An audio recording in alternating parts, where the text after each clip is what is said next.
As we reported last night, Amtrak told lawmakers it may have to suspend some service unless Congress extends the deadline for implementing safety technology. But it's not just Amtrak. Some of the biggest freight railroad carriers are also affected. And as Morgan Brennan explains, there's an economic cost if some service is suspended.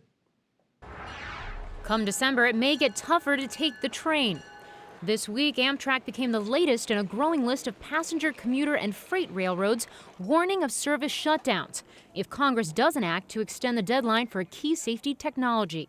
That technology, Positive Train Control, or PTC, is a wireless communication system that can override a conductor to slow or stop a train to prevent an accident. Congress mandated the implementation of PTC in 2008, setting a deadline of December 31st, 2015. But the Government Accountability Office says most railroads will not meet that deadline, and that legislation to extend it is necessary. When Congress mandated this technology in 2008, they stipulated that it had to be implemented across the network, 60,000 miles of track, 23,000 locomotives by the end of this year.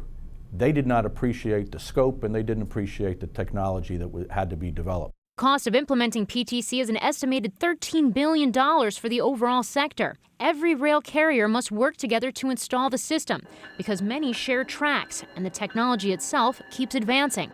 If the deadline isn't extended, carriers warn they may have to suspend service or face steep fines and increased liability. For Amtrak and commuter lines like New York's Metro North and Long Island Railroad and Chicago's Metra, service could begin winding down in December. For freight railroads like BNSF and CSX, the process would start in November, a huge disruption ahead of the holiday season. All of those containers coming into the ports of LA and Long Beach are going to sit on the docks. All of that grain that's supposed to go to the Pacific Northwest for export to Asia is going to sit in the elevators or on the ground.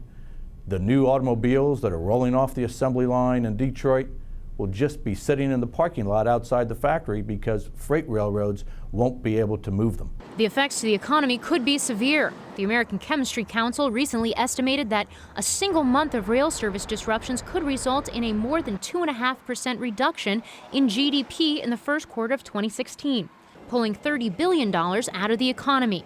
Unemployment, it says, would rise as 700,000 jobs were lost, and household income would fall by more than $17 billion.